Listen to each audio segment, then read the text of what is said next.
శ్రీ గురుభ్యో నమః. వ్యాస విరచిత శ్రీమన్ మహాభారతంలో సభాపర్వంలో నేడు మనం 39వ అధ్యాయం ప్రవచించుకుంటున్నాం. ఇందులో ధర్మరాజు రాజసూయ యాగం అంతా కూడా చక్కగా పరిసమాప్తి అయిపోయిన తరుణంలో ఎవరెవరైతే మహానుభావులు ఉన్నారో వాళ్ళందరికీ కూడా వాళ్ళ అర్హతలను తగ్గట్టుగా అర్ఘ్యాన్ని ఇవ్వటం అనేటువంటిది తర్వాత చేయవలసిన కార్యక్రమం. దాంట్లో మొట్టమొదటిగా అర్ఘ్యం ఇవ్వవలసినటువంటి వాళ్ళు ఎవరు అనేటువంటి చర్చ ప్రస్తుతం జరగబోతున్నది. ముందుగా ధర్మరాజు ఆ సందేహాన్ని భీష్మ పితామహుడిని అడిగితే భీష్ముడు ఏం చెప్పాడు, ఆ తర్వాత సభలో దీన్ని సమర్థించారా వ్యతిరేకించారా అనేటువంటిది మనం నేటి శ్లోకాలలో చూద్దాం. ముందుగా భగవత్స్మరణ చేసుకుని ప్రారంభించుకుందాం. ఓం శుక్లాంబరధరం విష్ణుం శశివర్ణం చతుర్భుజం ప్రసన్నవదనం ధ్యాయేత్ సర్వవిఘ్నోపశాంతయే వ్యాసం వసిష్ఠనప్తారం శక్తేః పౌత్రమకల్మషం పరాశరాత్మజం వందే సుఖతాతం తపోనిధిం వ్యాసాయ విష్ణురూపాయ వ్యాసరూపాయ విష్ణవే నమో వై బ్రహ్మనిధయే వాసిష్ఠాయ నమో నమః. నారాయణం నమస్కృత్య నరం చైవ నరోత్తమం దేవీం సరస్వతీం వ్యాసం తతో జయముదీరయేత్. శ్రీ గురుభ్యో నమః. సభాపర్వంలో 39వ అధ్యాయం. అందులో కూడా మనం 40 శ్లోకాల వరకు ప్రవచించుకోవడం జరిగింది. ఆ తర్వాత 41వ శ్లోకం నుంచి మనం నేర్చుద్దాం. తతో భీష్మో బ్రవీద్రాజం ధర్మరాజం యుధిష్ఠిరం క్రియతామర్హణం రాజ్ఞాం యథార్హమితి భారత. యథా అర్హమితి భారత. యథా అర్హం అంటే వాళ్ళ అర్హతకి తగ్గట్టుగా ఈ వచ్చినటువంటి వాళ్ళల్లో రాజులు, గురువులు, బ్రాహ్మణులు ఎంతోమంది ఉన్నారు, బంధువులు. వీళ్ళని అర్హతకి తగ్గట్టుగా ఎవరెవరికి అగ్రతాంబూలం ఇచ్చి సన్మానం చేయాలి అనేటువంటిది ధర్మరాజు అడిగినప్పుడు తతో భీష్మో బ్రవీద్రాజం. అప్పుడు భీష్మ పితామహుడు ధర్మరాజుతో చెప్తున్నాడు, నాయన ధర్మరాజా, గౌరవించదగినటువంటి వాళ్ళు 6 ఉంటారు. ఈ 6 మనం సన్మానం చేసి అతిథి పూజ చేసి సత్కారం చేసి చక్కగా వాళ్ళ అర్హతకి తగ్గట్టుగా పూజించి పంపించాలి. ముందుగా యాగ సమయం ఇక్కడ ఎవరా 6? ఆచార్యం ఋత్విజం చైవ సంయుజం చ యుధిష్ఠిర స్నాతకం చ ప్రియం ప్రాహు షడర్ఘాన్ అర్హనృపం తథా. షడ్ అర్ఘాన్ అర్హ. అర్ఘ్యానికి అర్హులైనటువంటి వాళ్ళు. అర్ఘ్యము అంటే నీళ్లు వదలటం. వాళ్ళ పాదాలు కడిగి వాళ్ళకి అర్ఘ్యం ఇచ్చి ఆచమనం చేసి చక్కగా వాళ్ళ మధుపర్కములు మొదలైనటువంటి సన్మానం చేసి నమస్కారం చేసి గౌరవించి పంపించేటువంటి వాళ్ళు ఇంటికి ఎప్పుడొచ్చినా కూడా విశిష్టంగా పర్వదినాలలో, విశిష్టంగా యాగ సమయాలలో వీళ్ళని మనం గౌరవించాలి. ఎవరయ్యా అంటే ఆచార్యం, మొట్టమొదట గురువు గారు.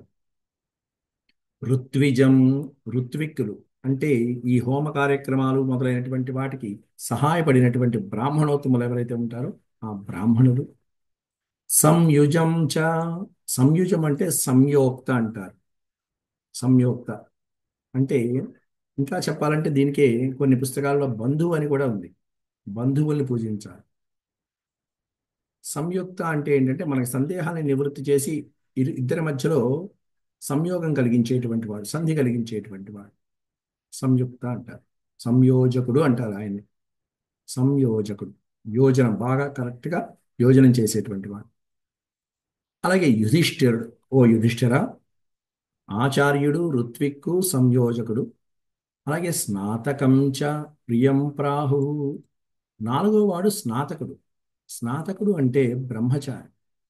అంటే వేద విద్యను అభ్యసించి వేద పాఠశాల నుంచి చక్కగా ఇక్కడికి వచ్చినటువంటి బ్రహ్మచారులు ఎవరైతే ఉంటారో, ఇంకా గృహస్థుడు కాకుండా ఉండేటువంటి వాడు స్నాతకుడు.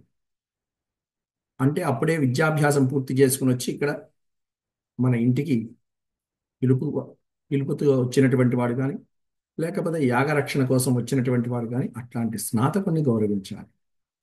ఐదో వాడు ఎవరి అంటే ప్రియం చ, ప్రియమైనటువంటి వాళ్ళు, తనకి ఇష్టమైనటువంటి వాళ్ళు ఎవరైతే ఆత్మీయులు ఉంటారో, బంధువులు అవ్వచ్చు, స్నేహితులు అవ్వచ్చు, ఎవరైనా అవ్వచ్చు, అలాంటి ప్రియమైనటువంటి వాళ్ళని పూజించాలి. ఆరో వాళ్ళు ఎవరై అంటే నృపం, మహారాజు. నువ్వు పిలిచినప్పుడు వచ్చినటువంటి మహారాజులు ఎవరైతే ఉంటారో వీళ్ళు ఆరుగురు. ఈ ఆరుగురు కూడా షడ్ అర్ఘ్యాన్ అర్హాః. ఈ ఆరుగురు నీ దగ్గర నుంచి అర్ఘ్యం తీసుకోవడానికి అర్హులైనటువంటి వాళ్ళయ్యా. కాబట్టి ఈ ఆరుగురికి నువ్వు అర్ఘ్యం ఇవ్వచ్చు. వీళ్ళలో వచ్చినటువంటి వాళ్ళలో అర్హతని బట్టి నువ్వు పిలవాలి. ఏతానర్ఘ్యాన్ అభిగతాన్ ఆహుః సంవత్సరోషితాన్ త ఇమే కాలపూగస్య మహతోస్మానుపాగతాః. వీళ్ళు నువ్వు యాగం చేసిన తర్వాత వెంటనే ఉంటే పర్వాలా, వెంటనే అక్కడ యాగం పరిసమాప్తి అయిపోయిన తర్వాత ఎప్పుడో వచ్చారు, ఎప్పుడు వచ్చినా సరే పూజించాలంటున్నాడు భీష్మ పితామహుడు. ఏతాన్ అర్ఘ్యాన్, ఈ ఇస్తున్నటువంటి అతిథి సత్కారాలు, అర్ఘ్యప్రదానాలు, అభిగతాన్ ఆహుః సంవత్సరోషితాన్, యాగమైపోయిన సంవత్సరం దాకా, సంవత్సరం లోపు వీళ్ళు ఎవరైనా సరే నీ ఇంటికి వచ్చినప్పుడు తప్పకుండా ఇవ్వాలి. మనం కూడా చూడండి, ఇంట్లో అబ్బాయి పెళ్ళో అమ్మాయి పెళ్ళో పెట్టుకున్నాం అనుకోండి, పెళ్ళి అయిపోయింది, అందరూ వెళ్ళిపోయారు, పెట్టవలసిన వాళ్ళందరికీ బంధువులందరికీ సత్కారం చేశాం, చక్కగా బట్టలు పెట్టాం, పంపించాం. పెళ్లికి రానటువంటి వాళ్ళు కొంతమంది ఉంటారు, కాస్త 1-2 నెలల్లో అటు ఇటుగా వచ్చారనుకోండి ఇంటికి, మనం వెంటనే వాళ్ళకి బట్టలు పెట్టి ఆ ఇచ్చేటువంటి కానుకలు ఏమన్నా సమర్పించాలంటే సమర్పించి మళ్ళీ నమస్కారం చేసి వధూవరుల్ని ఆశీర్వదింపజేసి వాళ్ళ చేత అప్పుడు పంపిస్తాం. అంతేగాని అదే సమయంలో అందరికీ రావటం వీలుకు పడకపోవచ్చు. కాబట్టి తర్వాత వచ్చినా సరే, ఇక్కడ భీష్ముడు ఏం చెప్తున్నాడు, సంవత్సరోషితాను, 1 సంవత్సరం తర్వాత వచ్చినా సరే, యాగమైపోయిన సంవత్సరం లోపు వాళ్ళు ఇదిగో పైన చెప్పినటువంటి ఈ ఆరుగురిలో ఎవరైనా నీ దగ్గరికి వచ్చినా సరే, త ఇమే కాలపూగస్య మహతోస్మానుపాగతాః, వాళ్ళకి నువ్వు అర్ఘ్యం ఇచ్చి తీరాల్సిందే, లేట్ అయినా సరే. ఏషామేకైకశో రాజన్ అర్ఘ్య ఆనీయతామితి అథ తైషాం వరిష్ఠాయ సమర్థాయోపనీయతాం. ఏషాం ఏకైకశః, ఈ పైన చెప్పినటువంటి వాళ్ళలో ఏకైకశః, ఒక్కొక్కళ్ళని నువ్వు పిలిచి మహారాజా అర్ఘ్యపాద్యాలకి ఆనీయతాం, నువ్వు స్వాగతం పలుకు.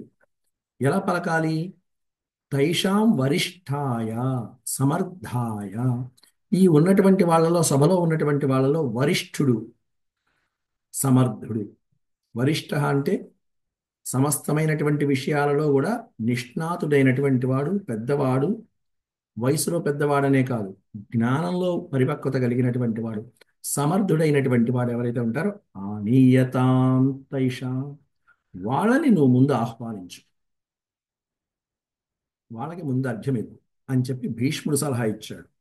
వెంటనే ధర్మరాజు ఆ బాధ్యతని కూడా భీష్ముడి మీద పెట్టాడు. ఇట్లా కాదు, నువ్వు తాతయ్య పూర్తిగా నువ్వు పర్ఫెక్ట్గా చెప్పు, ముందు ఎవరికి ఇమ్మంటావు, ఎవరైతే గొప్పవాళ్ళు ఉంటారో వాళ్ళకి ఇవ్వమని చెప్పడం ఇది సరే. ఈ ఉన్న వాళ్ళలో ఎవరు గొప్పవాడు? యుధిష్ఠిరమువాచ కస్మై భవాన్ మన్యతే అర్ఘ్యమే కస్మై కురునందన. ఆ ఏకస్మై, ఏకస్మై అంటే ఒక్కరి కొరకు నువ్వు అర్ఘ్యమేమన్నావు ముందు, ఆ ముందు ఇచ్చేటువంటి వాళ్ళు ఎవరు? ఉపనీయమానం యుక్తం చ తన్మే బ్రూహి పితామహ. ఓ పితామహ, మే బ్రూహి, ఆ ఒక్కడు ఎవరు, మొట్టమొదట ఇవ్వవలసినటువంటి అర్ఘ్యం సమర్పించవలసినటువంటి వాళ్ళెవరో నాకు చెప్పు నాయన, నువ్వే చెప్పు అని చెప్పి ఆ బాధ్యతను కూడా యుధిష్ఠిరుడు భీష్ముడి మీద పెట్టాడు. అప్పుడు శ్రీ వైశంపాయన ఉవాచ తతో భీష్మస్యాంతనవో బుద్ధ్యా నిశ్చిత్య వీర్యవాన్ ఆర్ష్ణేయం మన్యతే కృష్ణం అర్హణీయతమం భువి. ఈ భూమి మీద అర్హత కలిగినటువంటి వాడు ఎవరైనా ఉన్నారు అంటే వార్ష్ణేయుడైన శ్రీకృష్ణ పరమాత్ముడు ఒక్కడేనయ్యా అని తడుముకోకుండా వెంటనే ఎక్కడ గ్యాప్ లేకుండా చెప్పేశాడు. అడిగిన మరుక్షణంలో కొంచెం గ్యాప్ ఇచ్చి ఒకసారి అలా పలికిరించి ఎవరున్నారా అని కూడా చూడలే. అలా చూశాడు అంటే సందేహంతో ఉన్నట్టు లెక్క. అలా కాకుండా తతో భీష్మశాంతనవో బుద్ధ్యా నిశ్చిత్య వీర్యవాన్ తన బుద్ధిలో నిశ్చయం చేసుకుని వార్ష్ణేయం కృష్ణం మన్యతే. వృష్ణివంశ వీరుడైనటువంటి శ్రీకృష్ణ పరమాత్ముడు మాత్రమే దీనికి మొట్టమొదట అర్ఘ్యం తీసుకోవడానికి అర్హుడు. ఈ భూమి మీద ఇంతకంటే గొప్పవాడు పుణ్యాత్ముడైనటువంటి వాడు ఇంకోడు లేడు నాయన అని చెప్పేశాడు. భీష్మ ఉవాచ. ఆ భీష్ముడు ఏమంటున్నాడంటే ఏష ఏషాం సమస్తానాం తేజోబల పరాక్రమైః మధ్యే తపన్నివా భాతి జ్యోతిషామివ భాస్కరః. ఏష ఏష ఏష అంటే ఈ పరమాత్ముడు, ఈ శ్రీకృష్ణ పరమాత్ముడు. ఏషాం సమస్తానాం తేజోబల పరాక్రమైః. ఇక్కడ ఇంతమంది రాజన్యులున్నారు, బ్రాహ్మణోత్తములున్నారు, గురువులున్నారు, బంధువులున్నారు, నీ ప్రియమైన వాళ్ళు ఉన్నారు. వీళ్ళందరి మధ్యలో కూడా తేజో బల పరాక్రమవంతులైనటువంటి వీళ్ళందరి మధ్యలో శ్రీకృష్ణ పరమాత్ముడు ఎలా ప్రకాశిస్తున్నాడు. మధ్యే తపన్ ఇవా భాతి జ్యోతిషామివ భాస్కర. అనేక నక్షత్రాల సముదాయంలో ప్రచండమైనటువంటి సూర్యుడు ప్రకాశిస్తున్నట్టుగా ఇంత తేజో బలపరాక్రమైనటువంటి రాజన్యుల మధ్యలో శ్రీకృష్ణ పరమాత్ముడు అలా ప్రకాశిస్తున్నాడయ్యా అని ఈయనే అర్హుడు. అసూర్యమివ సూర్యేణ నిర్వాతమివ వాయున. అసూర్యమివ అంటే సూర్యుడు లేనటువంటి ప్రదేశంలో సూర్య భగవానుడు వస్తే ఎలా ఉంటుందో, నిర్వాతమివ, వాతము అంటే గాలి, నిర్వాతమివ వాయున, వాయువు సంచారము లేనటువంటి ప్రదేశంలో ఒక్కసారిగా వాయువు వస్తే ఎలా ఉంటుందో అట్లా ఈ పరమాత్ముడు భాసితం హలాదితం చైవ కృష్ణేనేదం సదోహినః. అట్లా ఈ సదస్సులో మనందరికీ కూడా నహ అంటే మనకు, మనందరికీ కూడా కృష్ణుడి వలన ఆ విధమైనటువంటి ఆహ్లాదితం భాసితం చైవ. ఆహ్లాదితం అనే దానికి ముందు ఆ అని పెట్టుకుంటే ఆహ్లాదము, ఆనందము కానీ మనసుకి ఉల్లాసం కానీ, భాసితం సూర్యుడు లేనటువంటి సభలో సూర్యుడు వస్తే ఎలా ఉంటుందో అలా శ్రీకృష్ణ పరమాత్ముడి వలన సభ ప్రకాశిస్తుంది. వాయు సంచారం లేని చోట వాయువు వస్తే ఎలా ఉంటుందో అలా శ్రీకృష్ణ పరమాత్ముడి వలన భరితమైనటువంటి సువాసనలు వెదజల్లుతూ ఉంటుంది. అట్లా శ్రీకృష్ణ పరమాత్ముడి చేత సమస్తము ప్రకృతి కూడా అంతా కూడా భాసిల్లుతూ ఉంటుంది. కాబట్టి ఈ సభలో ఆయన ఒక్కడే పుణ్యాత్ముడు. తస్మై భీష్మాభ్యనుజ్ఞాత సహదేవ ప్రతాపవాన్ ఉపజహ్రేధ విధివత్ వార్ష్ణేయాయార్ఘ్యముత్తమం. ఎప్పుడైతే భీష్మ పితామహుడు శ్రీకృష్ణ పరమాత్ముడికి ప్రథమ అర్ఘ్యతాంబూలాదులు ఇవ్వాలని చెప్పాడో ఆయన అనుజ్ఞ తీసుకుని సహదేవుడు సిద్ధం చేసేశాడు. చక్కగా ఆయన కాళ్ళు కడగడానికి బంగారు పాత్ర, కలశంలో చక్కగా నదీ జలాలు, పుణ్యప్రదమైనటువంటి పుణ్యార్చనం నీళ్లు, అట్లాంటివన్నీ కూడా సహదేవుడు సిద్ధం చేసి పెట్టేశాడు. ఉపజహ్రేధ విధివత్. విధివత్ అంటే శాస్త్రబద్ధంగా ఏ విధంగా ఇట్లాంటి పుణ్యాత్ముల్ని అర్ఘ్యప్రదానాలు ఆచరించాలో, వార్ష్ణేయాయ వృష్ణివంశ వీరుడైన శ్రీకృష్ణ పరమాత్ముడికి ఉత్తమమైనటువంటి అర్ఘ్యం ఇవ్వడానికి ఏ ఏర్పాట్లు చేయాలో అవన్నీ సహదేవుడు చేసేసాడు. సహదేవుడు వీటిలో ముందు ఉంటాడు. పైగా సహదేవుడికి ఈ బాధ్యతలని అప్పచెప్పాడు. యాగానికి కావలసినటువంటి పూజా సంబంధమైన పనులన్నీ కూడా సిద్ధంగా ఉంచేది ఎవరి అంటే సహదేవుడు. గామర్ఘ్యం మధుపర్కం చ యానీయోపాహరత్తదా ఏతస్మిన్నంతరే రాజన్ ఇదమాసీత్ తదాద్భుతం. గాం అర్ఘ్యం మధుపర్క్యం చ. గాం అనే పదానికి అర్థం గోవులని అర్థము, భూమి అని అర్థము, వేదాలని అర్థము. అంటే అర్ఘ్యంగా ఏమేమి ఇవ్వాలో అవన్నీ కూడా ఆ కృష్ణ పరమాత్ముడికి సమర్పించడానికి మధుపర్కం చ, చక్కటి పట్టు పీతాంబరమైనటువంటి వస్త్రాలు మధుపర్కాలను సమర్పిస్తూ ఆ పానీయాదులు అభిషేకానికి చేయవలసినటువంటి పాదపూజ చేయవలసానికి ఉపయోగపడేటువంటివన్నీ సిద్ధం చేసేసాడు. కాకపోతే ఇంతలో అనుకోకుండా సభలో ఒక్కసారిగా కలకలం బయలుదేరింది. ఏతస్మిన్నంతరే రాజన్ ఇదమాసీత్ తదాద్భుతం. ఇంతలో సభలో ఒక అద్భుతమైనటువంటి అలజడి బయలుదేరింది. అదంతా చూసి ఒక్కసారిగా ఏమిటా అని చూస్తే, తాం దృష్ట్వా క్షత్రియాः సర్వే పూజాం కృష్ణస్య భూయసి. తాం సర్వే క్షత్రియ, మొత్తం సమస్తమైనటువంటి క్షత్రియులు ఆసీనులైనటువంటి వాళ్ళు, అక్కడ సభలో కూర్చున్న వాళ్ళు, కృష్ణస్య పూజాం, శ్రీకృష్ణుడికి చేస్తున్నటువంటి ఈ పూజని చూస్తూ, సంప్రేక్ష్వాన్యోన్యమాసీన హృదయైస్తామధారయన్. సంప్రేక్ష్య, చూస్తూ అలా కూర్చుని వాళ్ళ హృదయాలలో వాళ్ళే సర్ది చెప్పుకుంటున్నారు. హృదయైస్తాం అధారయన్, వాళ్ళలో వాళ్ళు సర్ది చెప్పుకుంటున్నారు. కృష్ణ పరమాత్ముడే కదా, అబ్బా ఇంతకంటే పరమాత్ముడు ఎవరు ఉన్నారు అని అనుకునేవాళ్ళు కొంతమంది, కృష్ణుడికి ఇస్తున్నాడా మనకి ఇవ్వట్లేదా అనుకునేవాళ్ళు కొంతమంది. అట్లాంటి వాళ్ళతో ఆ సభ అలా నిండిపోయింది. కానీ కొంతమంది కామ్గా ఉన్నారు. కానీ ఇంతమంది రాజుల మధ్యలో ఒక్క పైకి లేచాడు. పోయే కాలం దాపురిచ్చేది ఎవడో వాడు పైకి లేచాడు. ప్రతి జగ్రాహతాం కృష్ణ శాస్త్రదృష్టేన కర్మణ. ప్రతి జగ్రాహతాం కృష్ణ, ఆ వస్తున్నటువంటి ఆ శబ్దాలు, ఆ ధ్వనులు, వీళ్ళు చేస్తున్నటువంటి పూజ, ఇవన్నీ కూడా గ్రహించడానికి శ్రీకృష్ణ పరమాత్ముడు సింహాసనంలో అలా ఆసీనుడై కూర్చుని ఉన్నాడు. ఆ పాద పూజకి, ఆ అర్ఘ్యానికి సింహాసనం మీద కూర్చుని ఉన్నాడు. ప్రతిజగ్రాహతాం కృష్ణ శాస్త్రదృష్టేన కర్మణ. శాస్త్ర ప్రకారము వాళ్ళు చేస్తున్నటువంటిదంతా కూడా ఓ పక్కన ఓ కంట కనిపెడుతున్నాడు. ఆయన స్వీకరించడానికి సిద్ధంగా ఉన్నాడు. కానీ సభలోంచి లేచాడు శిశుపాలుడు. శిశుపాలస్తు తాం పూజాం వాసుదేవ వాసుదేవేన చక్షమే. ఇలా వాసుదేవుడికి చేస్తున్నటువంటి ఈ పూజ నా చక్షమే, క్షమించలేకపోయాట. ఎవరై అంటే శిశుపాలుడు. శిశుపాలుడు క్షమించలేకపోయాట. శిశుపాలుడికి శ్రీకృష్ణ పరమాత్ముడికి భావాభావమరుదులే, అన్యోన్యమైనటువంటి సంబంధం, పైగా దగ్గర బంధువులు, పైగా అట్లాంటి బంధుత్వం ఉన్నప్పటికీ కూడా పుట్టినప్పటి నుంచి కూడా ద్వేషంతో పెరిగినటువంటి వాడు శిశుపాలుడు. అనేక అవయవాలంతా కురూపంగా పుట్టినటువంటి ఆ శిశుపాలుడిని శ్రీకృష్ణ పరమాత్ముడు ఎత్తుకోగానే, అలా చేతిలోకి తీసుకోగానే శిశుపాలుడి యొక్క రూపం యథాస్థితిగా ఒక అందమైనటువంటి బాలుడి రూపంలో వచ్చేసింది. అప్పుడు శ్రీకృష్ణ పరమాత్ముడు ఆ శిశుపాలుడి తల్లికి, అంటే మేనత్తకి మాట ఇచ్చాడు. ఇతడు చేసిన 100 తప్పుల వరకు క్షమిస్తాను అని చెప్పాడు. అట్లాంటి సమయం ఇప్పుడు ఆసన్నం అవబోతున్నది. ఏమిటది అంటే, శిశుపాలుడు సభలో తనకి వచ్చినట్టుగా, ఇష్టం వచ్చినట్టుగా కారు కూతలు పోయటం, శ్రీకృష్ణ పరమాత్ముడిని నిందించడం జరుగుతుంది.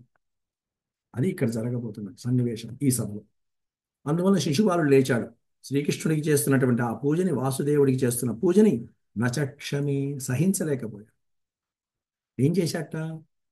పిచ్చి కూతలు, కారు కూతలు కోయటం మొదలుపెట్టాడు. ఉపాలభ్య సభీష్మం చ ధర్మరాజం చ సంసది. మొట్టమొదట ఎవరి దగ్గర నుంచి ప్రారంభించాడంటే భీష్ముడి దగ్గర నుంచి ప్రారంభించాడు. ఎందుకంటే భీష్ముడేగా సమర్థించింది. మొట్టమొదట శ్రీకృష్ణ పరమాత్ముడికి పూజ చెయ్యాలి అని చెప్పింది ఎవరు? పెద్ద ఆయనేగా, ముసలాయనేగా. కాబట్టి ముందు ఆయన తిడుతున్నాడు. ఉపాలభ్య, ఉపాలంబనము అంటే నిందించేటువంటి వచనాలు, తెలిసి తెలియకుండా పేరటం అంటారే, దాన్ని ఉపాలంబనం అంటారు. ఉపాలభ్య స భీష్మం చ, భీష్ముడికి, ధర్మరాజం చ సంసది. తర్వాత రెండోసారి దూషించింది ఎవరిని అంటే ధర్మరాజుని. ధర్మరాజును దూషించాడు, భీష్ముని దూషించాడు. నోటికి ఏదొస్తే అది అలాగే పలుకుతున్నాడు. అవాక్షిపద్వాసుదేవం చేదిరాజో మహాబల. చేదిరాజు అయినటువంటి వాడు ఎవరి అంటే శిశుపాలుడు. ఆ చేదిరాజు అయినటువంటి శిశుపాలుడు అవాక్షిపద్ వాసుదేవం, వాసుదేవుణ్ణి నానా రకాలుగా, అనేక రకాలుగా నిందించడం మొదలుపెట్టేశాడు. అవన్నీ కూడా శ్రీకృష్ణ పరమాత్ముడు భరిస్తూ, వింటూ, ఒక కంట కనిపెడుతూ లెక్క పెట్టుకుంటున్నారు జరిగిన సన్నివేశాలను కూడా. తేషామాకార భావజ్ఞ సహదేవో నచక్షమే. శిశుపాలుడు లేచినటువంటి తీరు, ఆ ఆకారము, వాడి భావనలు శ్రీకృష్ణుడికి ఈ విధంగా సన్మానం చేస్తున్నప్పుడు సభలో వాళ్ళందరూ చేతులు కట్టుకుని వినమ్రతతో భక్తి తత్పరతతో ఆహా ఏం సన్మానం, ఆహా ఎంత బాగుంది, పరమాత్ముడికి సేవ చేసుకుంటున్నాం కదా అని భక్తి పారవశ్యంతో ఉండాల్సింది పోయి లేచి ఈ విధమైనటువంటి ఉపాలంబన చేసేటప్పటికీ తేషాం ఆకార భావజ్ఞ, ఆ లేచినటువంటి సభలో లేచిన శిశుపాలుడి యొక్క ఆకారము, వాడి యొక్క భావాలు, వాడి యొక్క మాట్లాడే తీరు, వాడుతున్నటువంటి పదజాలము, ఇవన్నీ కూడా నచక్షమే సహదేవ, సహదేవుడు భరించలేకపోయాడు. పరమాత్మకి ఈ విధంగా సన్మానం చేస్తుంటే అడ్డుపట్టము, అడ్డు చెప్పటము. మానినాం బలినాం రాజ్ఞాం పురుష సందర్శితే పదే.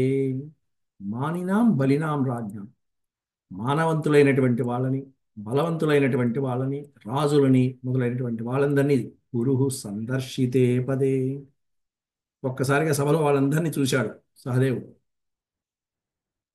పరమాత్ముడికి చేసి తీరాల్సిందే. పైగా ఆ సందర్భంలో సహదేవుడు ఒక అద్భుతమైనటువంటి డైలాగ్ వాడాడు.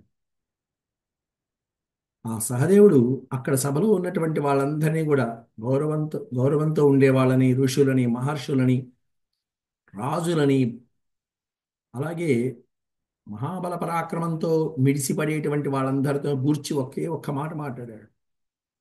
శ్రీకృష్ణ పరమాత్ముడికి ఇప్పుడు పాదపూజ జరుగుతుంది, ఆయనకి ప్రథమ అర్ఘ్యం ఇవ్వబోతున్నాం. ఎవరైనా అడ్డు చెప్పారంటే వాళ్ళ తలల మీద నా పాదం పెడతానన్నాడు. అంతే. అది తర్వాత శ్లోకంలో వస్తుంది. ఎప్పుడైతే సహదేవుడు ఈ విధంగా పలికాడో పైనుంచి పుష్పవృష్టి కురిసిందిరా సహదేవుడి పైన, కృష్ణుడి మీద కాదు, సహదేవుడి మీద. పుష్పవృష్టిర్మహాత్మహత్యాసీత్ సహదేవస్య మూర్ధని. ఇంతమంది వీరులున్నారే, అర్జునుడు, భీముడు లాంటి వాళ్ళు ఉన్నారే, మహర్షులు ఉన్నారే, వాళ్ళెవరూ లేవకుండా చిన్నవాడైనటువంటి సహదేవుడు కృష్ణుడి యొక్క పాదపూజకి అడ్డొచ్చినటువంటి వాళ్ళ మీద, వాళ్ళ శిరస్సు మీద నా పాదం పెడతాను, దమ్ముంటే రండి ఎవడొస్తాడో చూస్తానన్నాడంటే ఒక్కసారిగా దేవతలు ఆశ్చర్యపోయి పుష్పవృష్టి కురిపించారు. సహదేవస్య మూర్ధని జన్మ ప్రభృతి వృష్ణీనా సునీధ శత్రురబ్రవీత్. అయితే ఈ శిశుపాలుడికి జన్మ ప్రభృతి, పుట్టినప్పటి నుంచి ఈ శ్రీకృష్ణ పరమాత్ముడితో శత్రుడు అబ్రవీత్, శత్రుత్వం ఉన్నది. తానా అంటే తందాన. శ్రీకృష్ణ పరమాత్ముడు ఎటువంటి ఆయన తిడ్డం కాదు, ప్రతిదానికి తిరస్కారం. పరమాత్ముడు లోక కళ్యాణం కోసం ఏది చేసినా వీడు తిరస్కరించాడు. పృష్ఠా వియోనిజో రాజా ప్రతివక్త నదీసుత. పృష్ఠా వియోనిజో రాజా ప్రతివక్త నదీసుత. నదీసుతుడు అంటే గంగా నది యొక్క కుమారుడు భీష్ముడు. ప్రతివక్త నదీసుత. ఈ రాజు ఏమన్నా పిచ్చోళ్ళలాగా కూర్చున్నాడు, ఈ ధర్మరాజు. ఆ పెద్ద ఆయన ఏమన్నా ముసలాడు అయిపోయాడు, భీష్మ పితామహుడు. ప్రతిగ్రహీత గోపాల. ఇక్కడ ఎవరయ్యా అంటే ప్రస్థావియోనిజో రాజా. పూజ చేసేవాడేమన్నా ధర్మరాజు, చేయమన్నదేమన్నా నదీసుతుడైనటువంటి గాంగేయుడు, గ్రహించేవాడేమన్నా ఇదిగో గోపాలుడు. ప్రతిగ్రహీత గోపాల ప్రదాత చ వియోనిజ.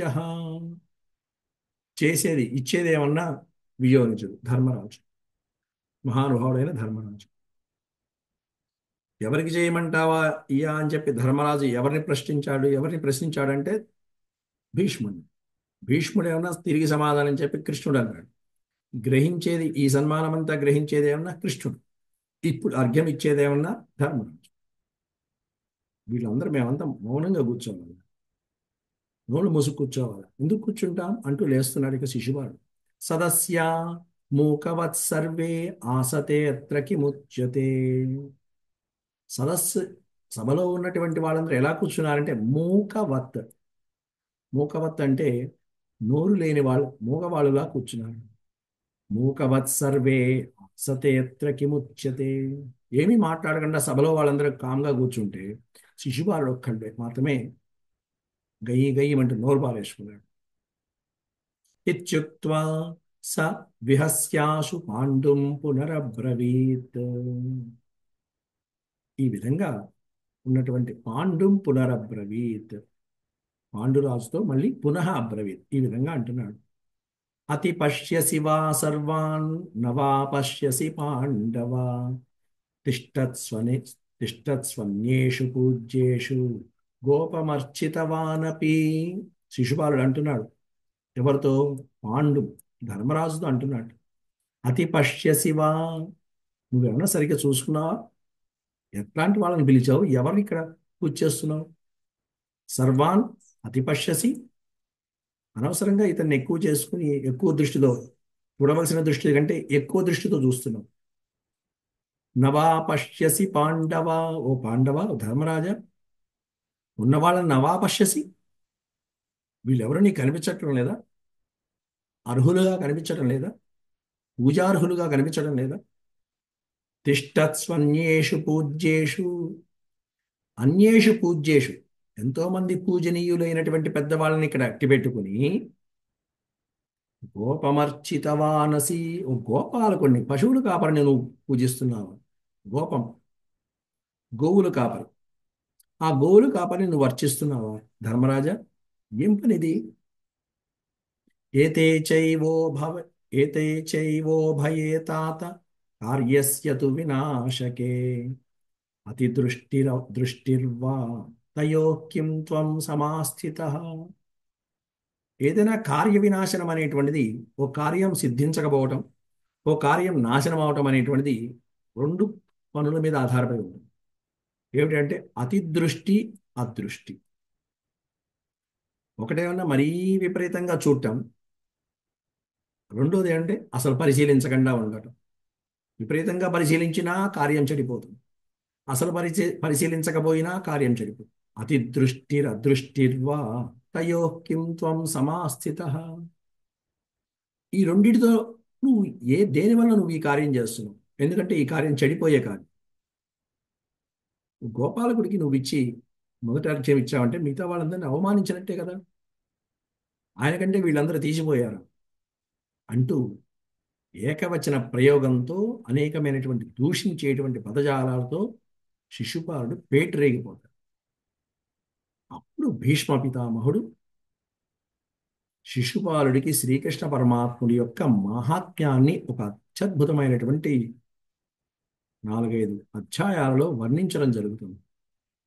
ఇంతవరకు శ్రీకృష్ణ పరమాత్ముడి యొక్క జనన విశేషాలు, జన్మించిన తర్వాత చేసిన ఆయన లీలలు కానీ ఇంతవరకు మహాభారతంలో ఎక్కడా ప్రస్తావించాల, భాగవతంలో వచ్చినట్టుగా ఇక్కడికి రావాలి. కాబట్టి మొట్టమొదటి సభాపర్వంలో భీష్ముడి ద్వారా ఆ పరమాత్ముడి యొక్క లీలలు సంక్షిప్తంగా చెప్పబడుతున్నాయి. అవి రేపటి నుంచి మనం విన్నాం. ఇది శ్రీమన్మహాభారతే సభాపర్వణి దిగ్విజయ పర్వణి 19 సమాప్తః. ఓం శాంతి శాంతి శాంతి. యదక్షరపద భ్రష్టం మాత్రాహీనం చ యద్భవేత్ తత్సర్వం క్షమ్యతాం దేవ నారాయణ నమోస్తుతే. సర్వం శ్రీకృష్ణార్పణమస్తు. హరి ఓం.